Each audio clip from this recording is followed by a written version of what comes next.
What's up, poo tubers? Welcome back to the Diamond Mount channel.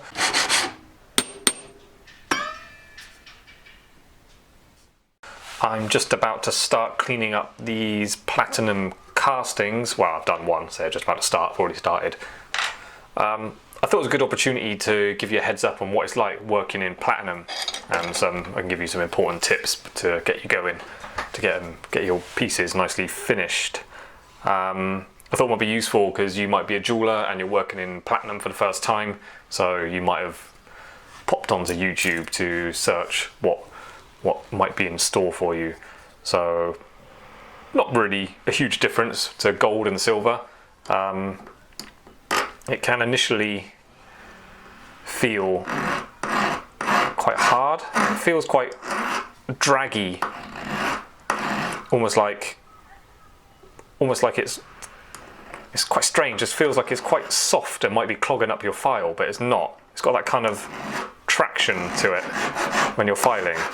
It's a really nice metal to work in for once you get used to it, and if you're touching it for the first time and you might be a bit sort of apprehensive or scared of making a mistake because the metal is expensive.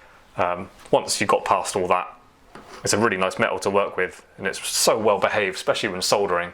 Soldering, I guess, is a bit more difficult because the melting temperatures are much higher, especially the hard solder, which is like 1700C. But the solder's really well behaved. It just goes, you can use the tiniest amount and it just goes exactly where you want it to. Because the metal is very clean, it's very high percentage. 950 platinum anyway, so it's 95% pure platinum. It's a 95% precious metal.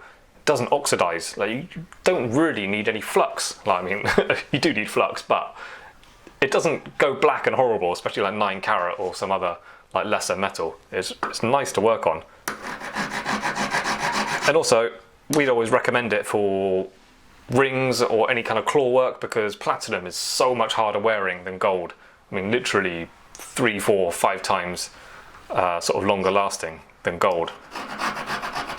So it's ideal for any claws and stuff, especially on a ring where, you know, people putting gloves on and off and picking up bags and hands in and out of pockets. Claws get a lot of wear.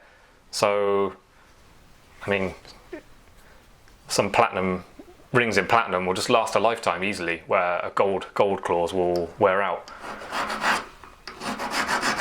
But there's no special tricks, anything spectacularly different to working on it. Just feels a bit different to hold and bend. It's a heavier metal. The main difference, what I thought, because when I was doing the sides of this ring, I thought I can make a little video out of it,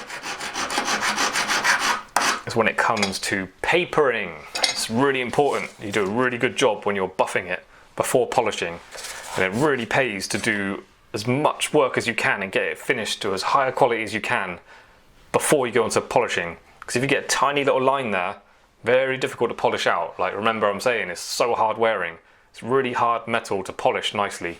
So you've got to get it almost polished by your buff sticks before you actually physically polish it. So I've got this buff stick, really rough paper. I'm not using this one because it's quite, I mean, I did use it on that one, but for this piece I might end up giving myself more work and then losing a bit of thickness of this metal, which is quite important because there's a lot of stones going in it. Yeah, so what am I going to do? I'm going to start, like, filed it with that. That was a cut 0, I think. Blade, doesn't say, I think it was cut 0. But I filed it lightly. This paper is this stuff, P600 paper. I've got on this buff stick.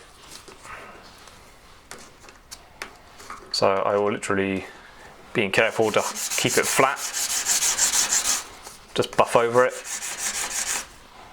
The mistake you might make is you buff it until you can't see any of your file lines, little marks anymore, and you think that's buffed. It's very likely that's not enough. Get your 10 times loop and have a look closely when you first feel like you've done enough. Have a look through your 10 times loop and you'll see lots of little lines that need to come out.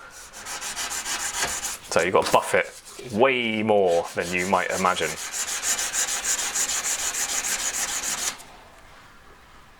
And then changing direction is important, because you've got lines going this way, buff them out that way, buff them out that way. Just keep sort of crisscrossing, getting it different directions.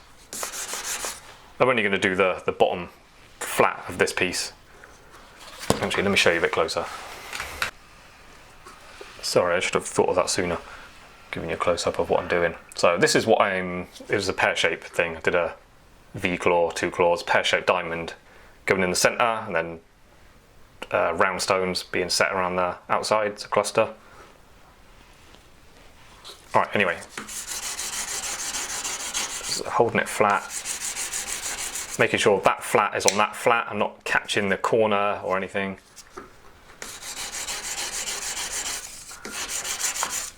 I've got an annoying bit there. Yes, that's the sprue, I haven't cut it off. I should have, really.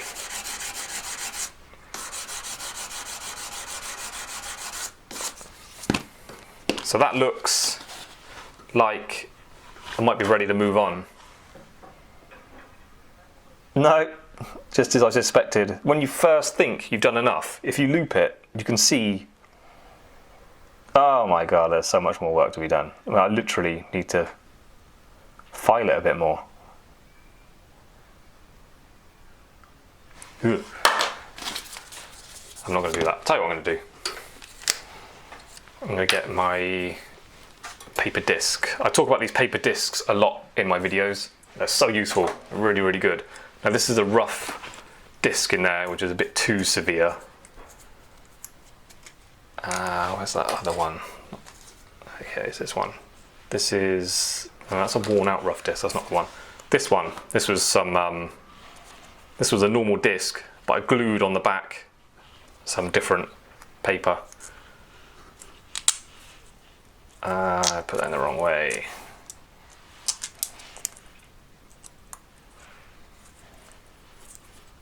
When you're using these, I saw another YouTube video, because sometimes I check out what other people are doing for teaching jewellery. He was using these, but he was using the paper on that side, so he was like holding it. Like, that's ridiculous.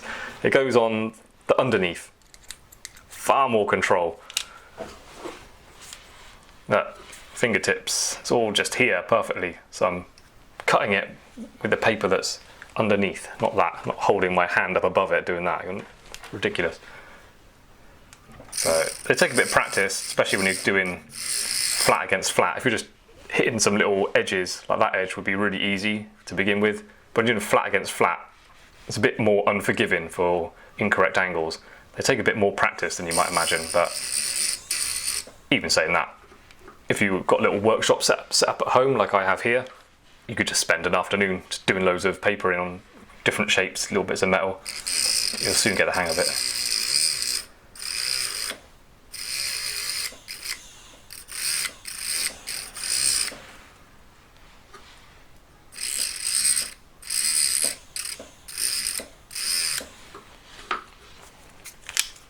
That should have got rid of my horrible little marks I saw with a loop. And then just flatten it again.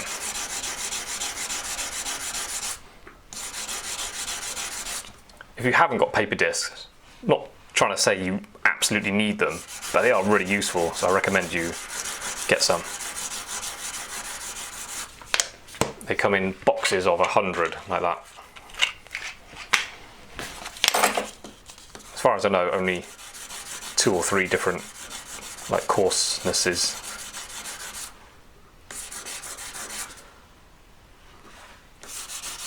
Change the direction.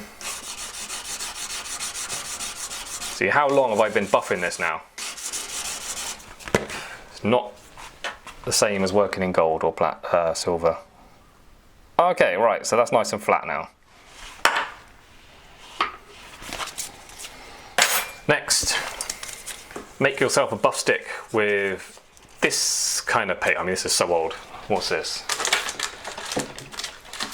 I think this might be even smoother than that. What's this paper? 991, what's that? Oh, P1500. I got a feeling this is 1600. I don't know, it's been on there so long. Oh, there's some numbers there, what's that? Let me tear it off.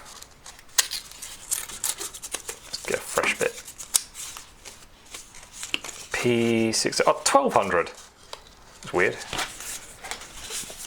Okay, 1200 paper. And then you got to do just as much buffing, if not more, with this grade to get all the lines out from that more coarse paper. Again, keep going, different angles. I even made like a paper whizzer with that grade paper on, so for doing like the inside of platinum rings. Because if you've got like a really wide section shank in platinum, it takes a lot of work getting the inside all nice and smooth. Really difficult. And if you have got any lines, when you get it on the polisher motor and you put it on the finger felts, if there are any lines, you've got no chance of buffing them out in a wide, thick bit of platinum. You've got to go back to this stage and get it buffed out really thoroughly. So there's another problem with platinum. If you haven't got the experience of knowing how much to do, how much papering to do, you will be going backwards and forwards to the polisher motor and wasting a lot of time. Because once you polish it, it will really show up any lines. Because you can do all this stage, but there'll just be one kind of little score from something quite deep on that will be impossible to polish out. Or maybe not impossible, but very, very difficult. So I'm just doing this a lot, hitting at different angles. You can see it's kind of polished, even with the paper.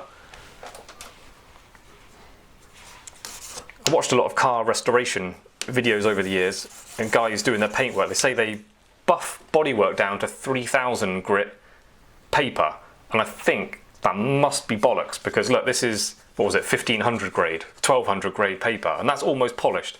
That's pretty much too smooth for paint to stick to. So I think they're just talking crap, really, just to try and make it sound like they're being more thorough than they really are, to try and be impressive on camera. But 3000 grade paper, does that even exist? That's like literally like a cotton t-shirt. It's going to be too shiny and too polished for painting.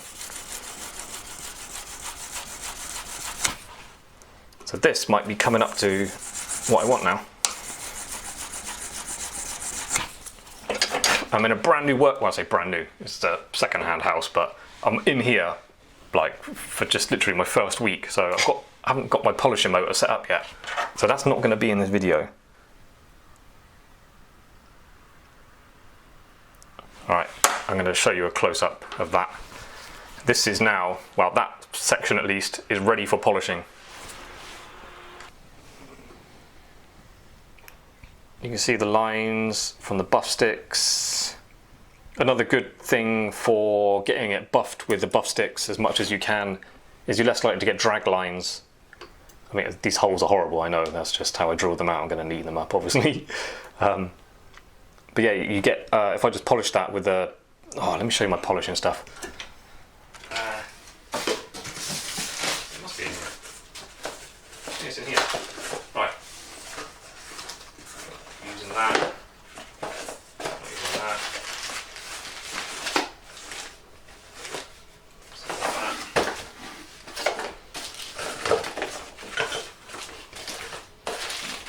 Another problem when you move house or move workshop, everything gets put in boxes, and then when it comes to get it again, it's all missing. This is not the mop I want to show you, but I'm going to have to show you this one. Okie dokie, right, so your usual stitch mop for the grease. If I just went, if that's on a polisher motor, if I just started buffing that, may get little drag lines, little drag marks off the holes or any kind of edge. It will kind of pit down in one direction. So to avoid that and get this polished nicely, these felt discs are really good, and I use them all the time on the sides of shanks or anything kind of flat. Literally same grease, just a spin in, you just touch it on the side and that's perfectly flat, so you never get drag lines on it, and I can literally get that whole thing really mirror finished. Same idea, like do it that way, I'll turn it around, keep grease on it. I'll rotate that a little bit, so polishes it in all directions. These are really good on the size of shanks as well. Literally, I've made 100 grand rings, not with this actual mop, at the place I used to work. But that's a technique we use. You've got to get things really, like, just mirror, like literally just like a mirror, like no lines or nothing on there. When you're making things tens of thousands of pounds, you've got to be perfect. You've got to aim to be really, really perfect, because when someone's come back to your jewellers to collect something, they're going to give you the sort of rest of the deposit and collect their ring.